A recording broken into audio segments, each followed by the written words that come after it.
AM 96.3 FM, The Source.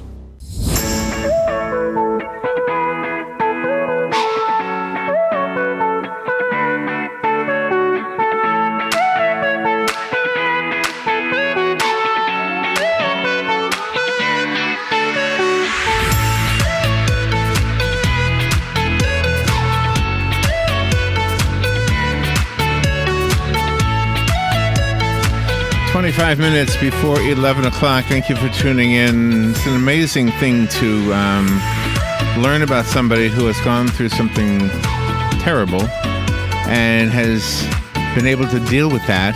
And there's all kinds of stories. In our next guest's book, the one word that popped out at me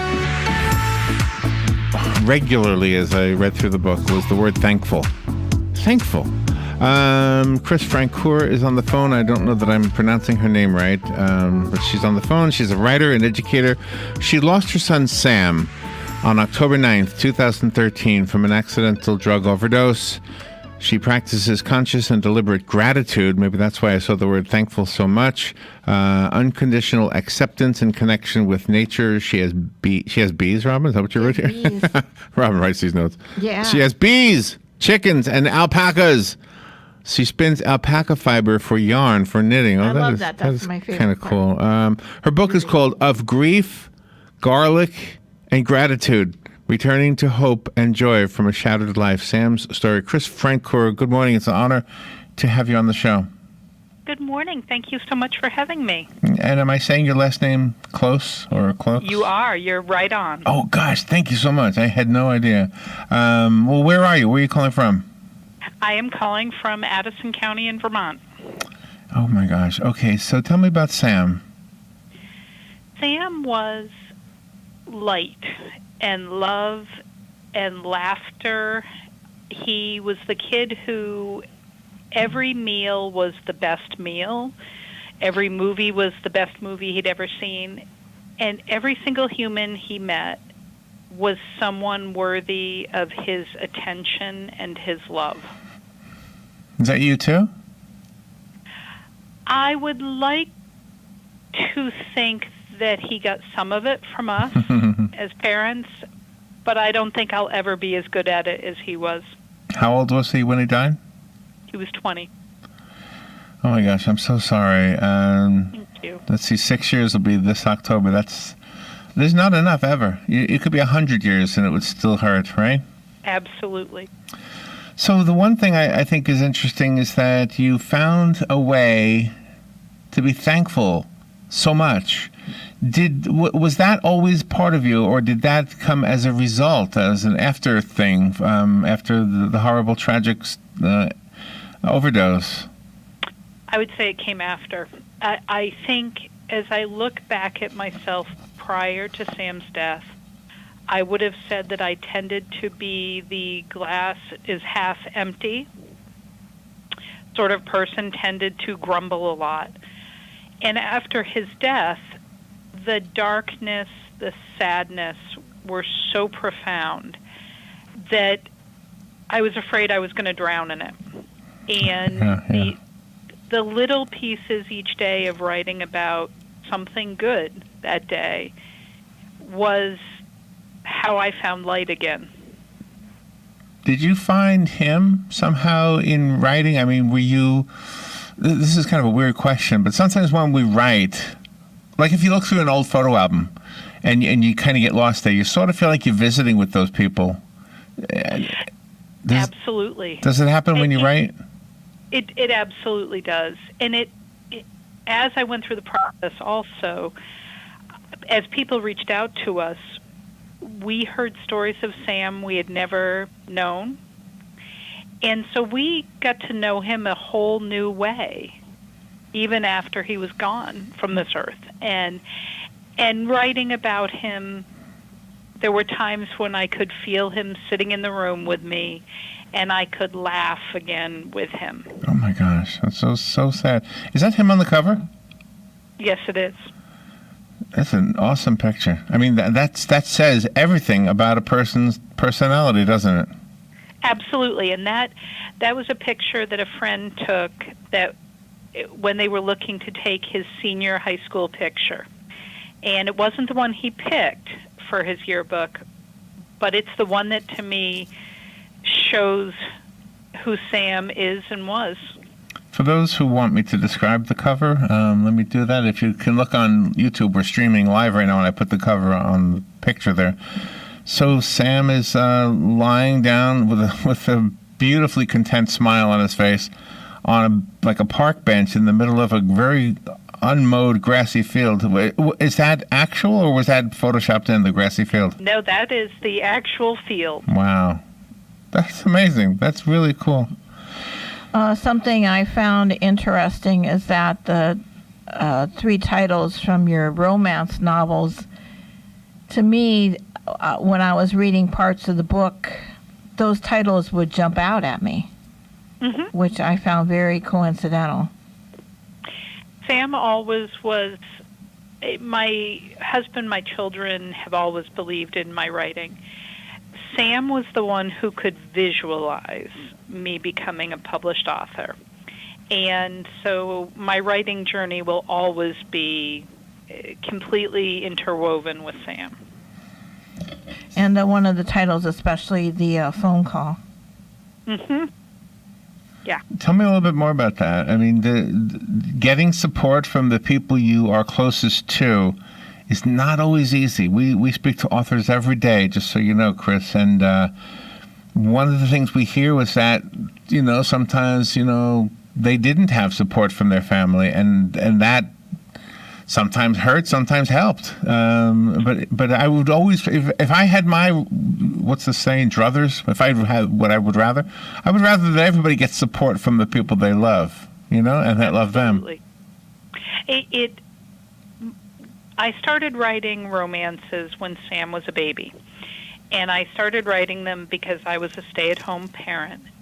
And Sam would not take a nap, but he would take a rest for a bit. And so I would write.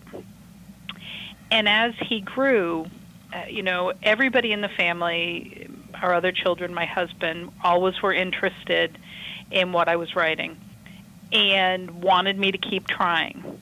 But Sam would always do Mom, you're going to be published.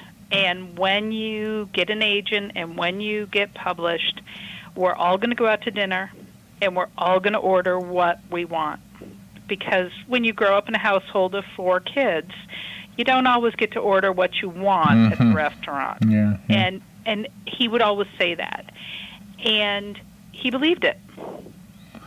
You also go through the book regarding the precautions of prescription drugs, how to store them in the private households. Very much. The overuse and over-prescribing of opioids in the United States is terrifying. And unfortunately, as these medications are being handed out, they're not necessarily being monitored, and then they also are readily available in people's houses. And, as we look nationally, we're seeing more and more break-ins, things like that, of people suffering with addiction looking for medications. So if this was an IQ test and the question was which one doesn't fit, grief, garlic, or gratitude, I would pick garlic. Absolutely, but it got your attention, didn't it? So why? Why is garlic mentioned in the title? The last 6 months of Sam's life, he worked at an organic farm nearby, and he absolutely loved farming. Working in the dirt made him happy.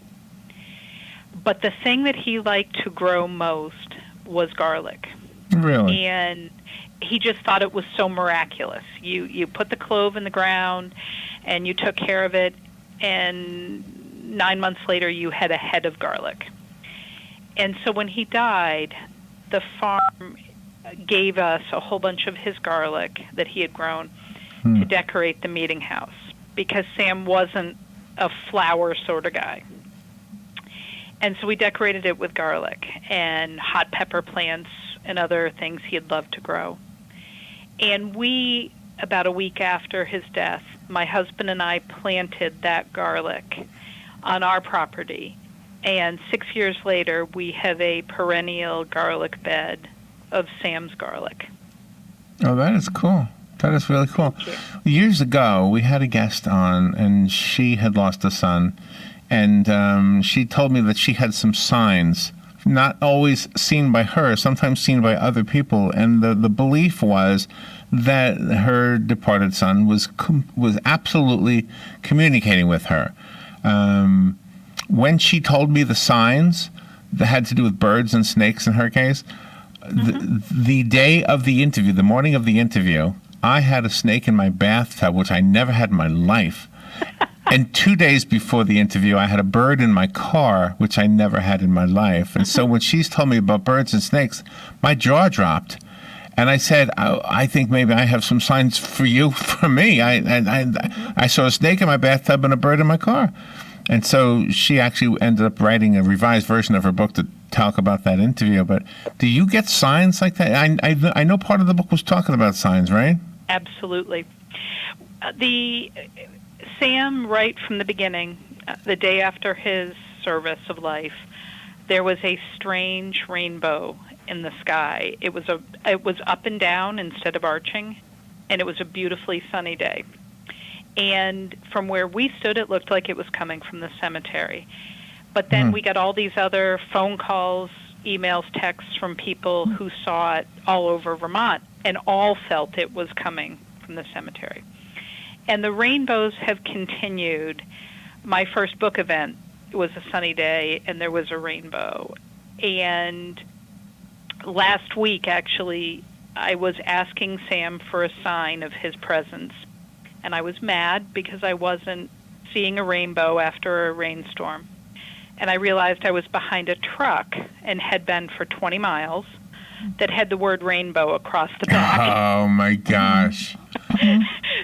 So we were not the people that would have believed in signs before his death, but we have had to say, we get calls, texts, messages from people.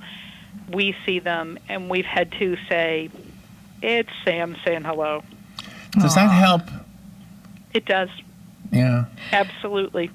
How has your interaction with social media been? Is it more or less than after you've written your book?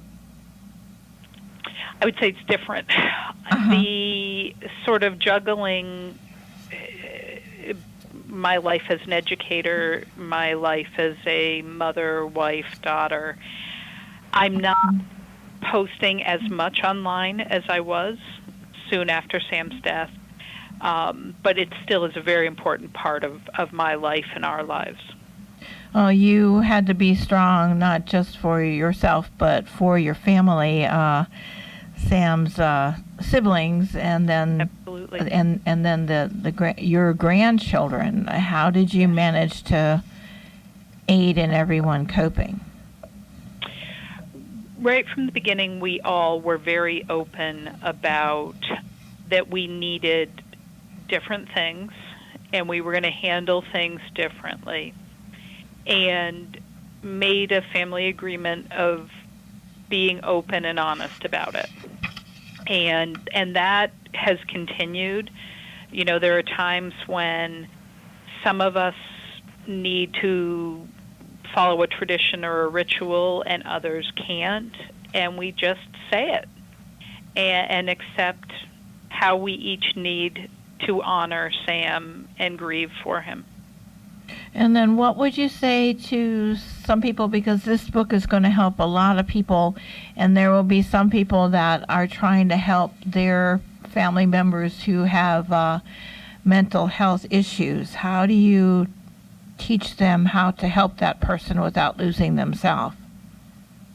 I would say by practicing good self-care, making sure that as you're helping others, you're making sure that you're getting enough sleep and getting exercise and staying hydrated and all those things we know we need to do. But also always keeping your eyes open for the resources that are out there that can help support people. And does religion count as one of those resources? It absolutely does, although it doesn't for me. I was raised as a minister's daughter, and sort of as I grew up, organized religion doesn't bring me comfort anymore, but I know many people, many grieving parents for whom that is a huge help. Do you know, there's an interesting thing. Organized religion sometimes can turn us away from the very thing religion is supposed to bring us to. I'm sure that you feel that way too. And yet, if you have you don't have to be a biblical scholar in any way. I'm certainly not. But every once in a while, there'll be something I think about from those days when I was a kid and learning in Sunday school, and one part of the Bible that I can never quote at all, but just the words will come to me, and it'll be comforting. Does that happen for you? I mean, do you have those moments where absolutely you need the comfort, and it actually comes from a recollection of what the Bible says? Absolutely, or a ritual. I was actually saying this to someone the other day, that while I practice meditation and mindfulness techniques, there are times when I am stressed to a point where I either conjugate Spanish verbs, because I was a Spanish teacher for a long time, or I will start reciting the Lord's Prayer in my head. And the rhythm of the words and the meaning of the words give me comfort. Tell me about this is absolutely jumping tracks here. Tell me about the alpacas. Great topic. Yeah. What are their names? Well, right now we actually only have one alpaca. We lost one recently, but our one alpaca is named Ellsbury. Okay. And he right now has 2 lambs that he takes care of. He is an elderly alpaca, but he is absolutely caregiving for 2 young sheep. Did Sam name the animals? He named some of them, but he didn't name Ellsbury. Who's Hamjob? Who's that? Hamjob is a band in Vermont made up of Sam's friends. Who sing a song about Sam. Okay. Well, that is cool. So you're thankful for Hamjob. Mm-hmm. Absolutely. I was reading the list of things you were thankful for, and that's a hard name to not wonder about. Yeah. Absolutely. Throughout the school system in the community where Sam and his siblings grew up, because of this accidental overdose, is that part of the school curriculum now?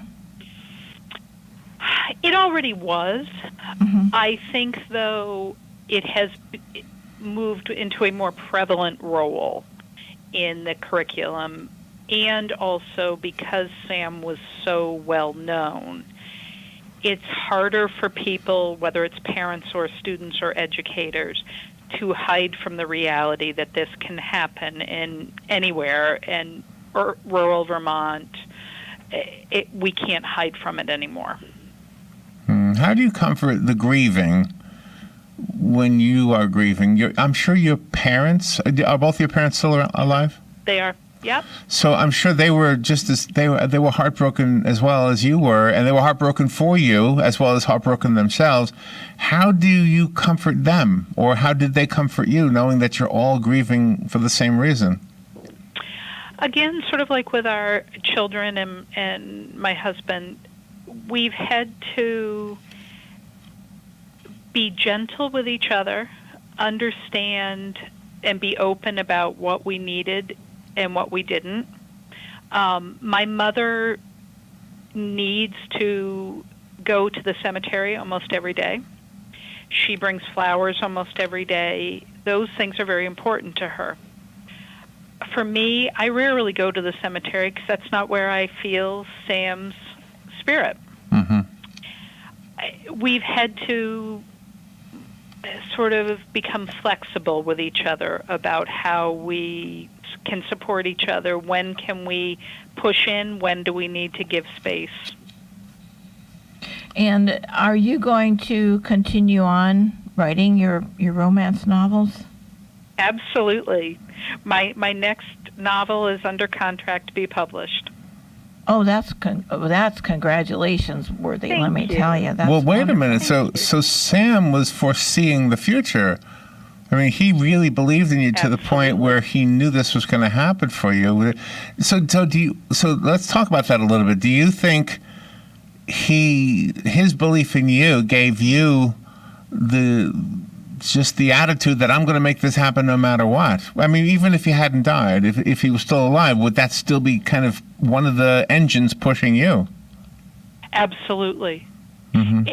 And we laugh about it because the very first novel published was supposed to release an ebook on October 11th. I had picked the date. Oh, wow. And I wanted to have something positive in terms of in October. And I picked October 11th, and on October 9th, the anniversary of Sam's death, I went to double check and make sure that everything was set. And the book had released on October 9th, and my publisher and Amazon still can't tell me why it released on that day. I know why it released on that day. Sam did it. Yeah, that sounds like it. Oh my gosh, wow. How did you? Your book covers the first 30 months when you had to end the book. Was there still more closure for you to rely on from your heart? Or was this maybe closure for you after you ended this book? No, there will never be true closure. There is learning to live with it. I hate that word, closure. Tell me about the really trip. do. Tell me about the trip to Scotland. Oh, the trip to Scotland was incredible. Our youngest was performing in the Fringe Festival, and we weren't ready for him to travel that far without us after Sam's death. And so the three of us went. We saw great theater. We went to see Loch Ness because Sam always wanted to go there. And then we just explored and we laughed. I think this is truly a book of hope for the Thank people you. that read it and your message that you're getting out there. Thank you. I have a copy of the book. It's called Of Grief, Garlic, and Gratitude. You are such a joyful writer. I love reading what you write, and I'm looking forward to the romance novels that you were referring to earlier. I have a copy of this book. If you would like it, give me a call. I guess this is as good as time as any. 622-9622. I'll leave it here for you. I'll just pick one caller at random, and it'll be yours. I found the book on Amazon, and I'm just curious if you have a website set up so we can follow you beyond Amazon. Absolutely. It's www.authorkfrancoeur.com. Okay, author K. Francoeur, and Francoeur is spelled? F as in Frank, RANCOEUR. And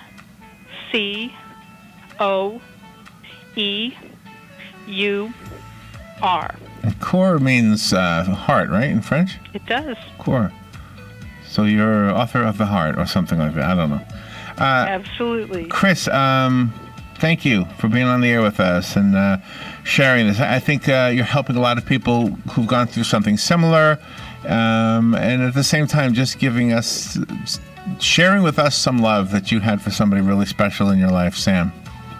Thank you so much for having me. Thank you, Kris. We'll be right back.